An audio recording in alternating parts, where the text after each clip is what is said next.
प्रिय छात्र एवं दोस्तों, आप सभी को बहुत बहुत स्वागत है अपने YouTube channel BK super fast class पर। मैं आज आप लोगों के लिए लेकर आया हूँ 10वीं वर्ग के गोधूली भाग 2, जिसका काव्य खंड में लेकर आया हूँ। इसका अध्याय 4 है, जिस चैप्टर का लेखक है बद्री नारायण चौधरी।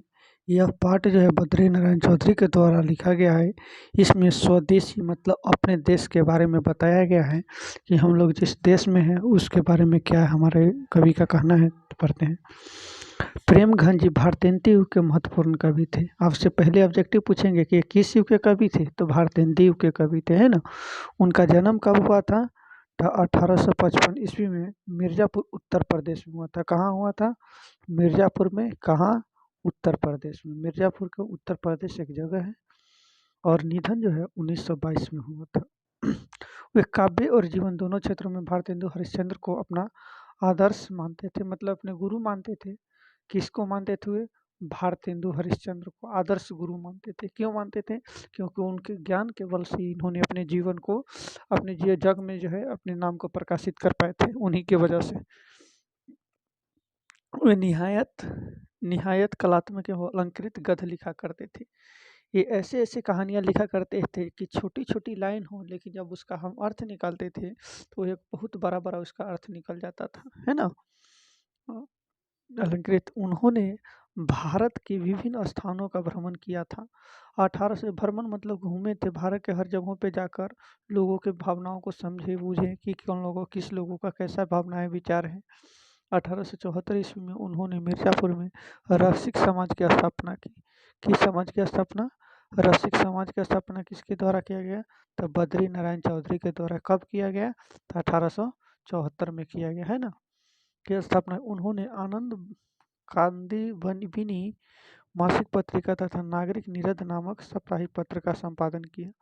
मतलब इस तरह की पुस्तक को भी उन्होंने संपादित करने का जो है कार्य किया। वो साहित्य सम्मेलन के कलात्मक अधिवेशन के सभापति भी रहे। किसके?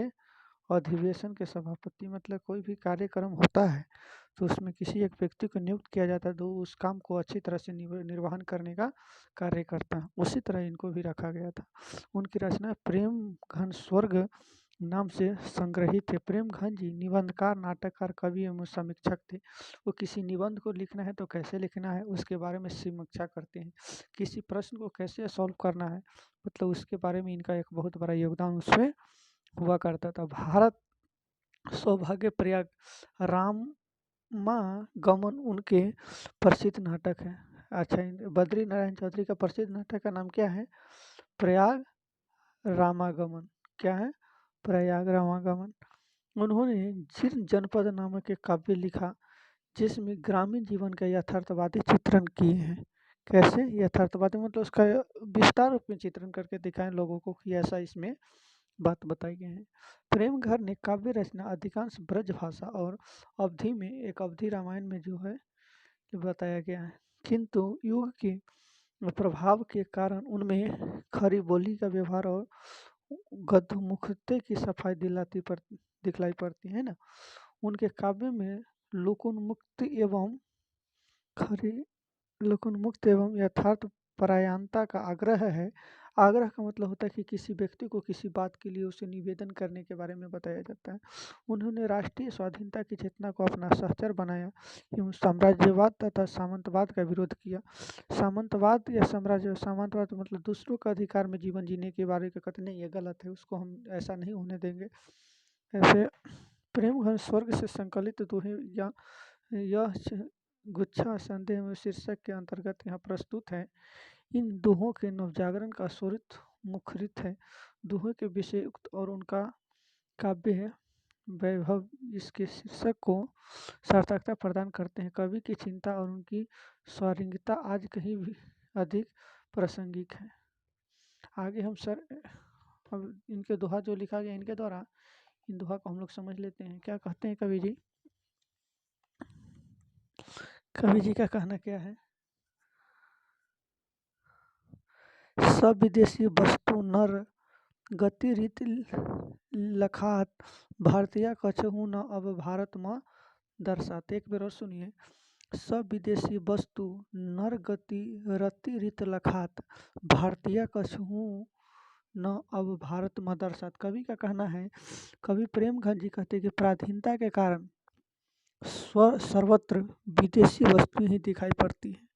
मतलब एक लोग दिखावा के चक्कर पे हम लोग विदेशी वस्त्रों का जो है हम अपने शरीर पर धारण कर रहे हैं। लोगों के चाल चलन तथा रीति रिवाज बदल गए हैं। दुख है कि लोग में भारतीयता की भावना मर गई है। अब लगता ही नहीं कि भारत के लोग हैं या भारत में इनका जन्म हुआ हो, है ना, कि भावना मर गई है। देश प्रेम की भावना देश में कहीं भी दिखाई अब नहीं पड़ता है। हम किसी को गर्व होकर नहीं कह सकते कि मैं भारत में जन्म लिया हूँ। मतलब कभी कहते हैं इस तरह की बातें, कहते हैं मनोज भारतीय देखी कोई सकत नहीं पहचान, मुसलमान हिंदू कौध के है के एक रिक्तान, पढ़ी विधा प्रदेश की बुद्धि विदेशी पाया, चाल चलन प्रदेश की गई इन्हें अति भाए। कवि का कहना क्या है, जरा समझेंगे बात को आप। कवि कहते हैं कि अंग्रेजी शासन काल में हिंदू मुसलमान दोनों के रहन सहन, खान पान, विधि व्यवसाय, चाल चलन तथा आचरण बदल गए। विदेशी भाषा पढ़ने के कारण अपनी संस्कृति भाषा सबका त्याग कर विदेश चाल चलन में अपना लिए हैं। आज के इस वर्तमान युग के बारे में कहते हैं ठाठे विदेशी ठाठ सब बने हो देश विदेशी, सपने हो जिनमें न कहूँ भारतीयता ले से। और कहते हैं बोल सकत हिंदी नहीं अब मिली हिंदू लोग, अंग्रेजी भाखन करत अंग्रेजी उपभोग। कवि का क्या कहना है, इसके बारे में थोड़ा समझ लेते हैं। कवि कहते हैं, कहते हैं ठठी विदेश वाला, ठठी विदेश में कवि प्रेमघंट कहते हैं, कवि प्रेमघंट जी का कहते हैं कि अंग्रेजी, कवि प्रेमघंट जी कहते हैं कि हाट बाजार में अंग्रेजी भर दिए गए हैं। अंग्रेजी भर देने का मतलब हुआ कि अंग्रेजी वस्त्रों का जो है हमारे देशों में चलन हो गया है। उसी बारे में कवि कहते हैं कि भारतीय इन वस्तुओं के व्यवसाय बन गए।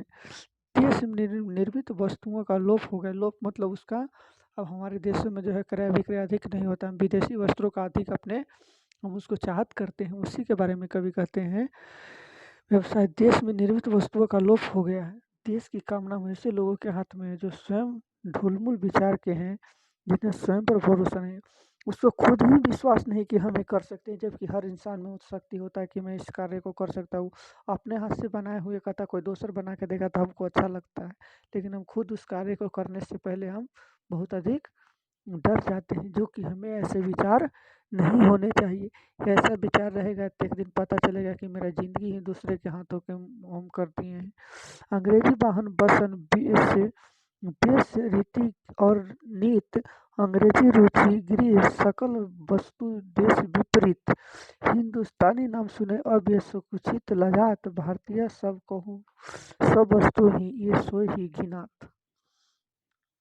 क्या कहते हैं कवि जी, कवि क्या कहते हैं, कवि प्रेम जी का कहना है कि अंग्रेजी शासन काल में भारत की मनोदशा इतनी दूषित हो गई थी। मनोदशा दूषित करने का मतलब लोगों का विचार इतना गलत हो चुका था कि लोग एक दूसरे की भावनाओं को जो है देखकर उनसे प्रेम करने की बातें नहीं करके उनसे लज्जा की भावना शुरू कर दिए थे। वही कहते हैं कि वे भारतीय वस्तुओं का घिनात, भारतीय वस्तु का उपभोग करना छोड़कर विदेशी वस्तुओं का उपभोग करने लगे हैं। यह इनका हार कुछ विदेशी रंग में रंग चुका है। वो अपने ही हिंदुस्तानी कहने में संकुचित महसूस मतलब लज्जा महसूस करते हैं तथा स्वदेशी वस्तु देखकर नाक भौं के सिकुड़ाने लगते हैं। नाक भौं के देख कर केकरो टेढ़ नहीं करने लगते हैं। उसी बातों के बारे में कवि कहते हैं, देश नगर बांध के बनो सब अंग्रेजी चाल, हाटन में देखा हूँ भाड़ा बने बसे अंग्रेजी माल। और कहते हैं जिनसे संभल सके नहीं तनिक धोती ढीली ढाली, देश प्रबंध करिए ये वह है कैसी काम ख्याली। काम ख्याली कवि कहते हैं कि आज बाजार में अंग्रेजी भर दिए गए हैं। भारतीय भारतीय इन सभी वस्तुओं के व्यवसाय बन गए हैं। देश में निर्मित वस्तुओं का लोप हो गया है। देश की कामना वैसे लोगों के हाथ में है जो स्वयं ढुलमुल विचार के हैं, जिन पर स्वयं पर विश्वास नहीं, भरोसा नहीं है कि हम ये कार्य को करने में सफल हो पाएंगे। दास प्रीत की चाहूँ दसी चारहूँ बरन बढ़ाली, करत खुशामद झूठ प्रशंसा मनहु बने डफाली। डफाली का मतलब होता है कि अपने आवाज़ों को दूर दूर तक पहुंचाकर और लोगों को मैं यह यकीन दिलाने की कोशिश करता हूं कि हम में अंदर में ये गुण है। यही बात कहते हैं, कवि थोड़ा हम पढ़ के समझा देना चाहते हैं आपको। कवि आश्चर्य प्रकट करते हुए कहते हैं कि ऐसा खोट विचार वाले से देश की सुरक्षा का आशा करना कितना हास्यपद होगा। हास्यपद कहने का मतलब क्या हुआ भाई? हास्यपद कहने का मतलब क्या हो गया? कहता है क्योंकि सभी जाति के लोग अपनी आजीविका के लिए खुशामद की झूठी प्रशंसा का ढोल पीटने लगे हैं। क्योंकि हम दूसरों की प्रशंसा करेंगे तो वह व्यक्ति हमें साथ देगा, लेकिन हमें खुद ही इतना ज्ञान नहीं है कि हम खुद अपने आप को इतना काबिल क्यों न बन जाए कि लोग हमारा प्रशंसा करें। हम दूसरों के लिए प्रशंसा करते हैं, हम खुद हमारे अंदर भी उतना क्वालिटी है कि हमारा प्रशंसा कोई दूसरा व्यक्ति करे, और ऐसा विचार सब व्यक्ति के अंदर में होना चाहिए। Thanks for watching this video. इस वीडियो को देखने के लिए आप सभी को बहुत बहुत धन्यवाद। हमारे चैनल को लाइक, सब्सक्राइब और कमेंट और दोस्तों के साथ शेयर जरूर करें।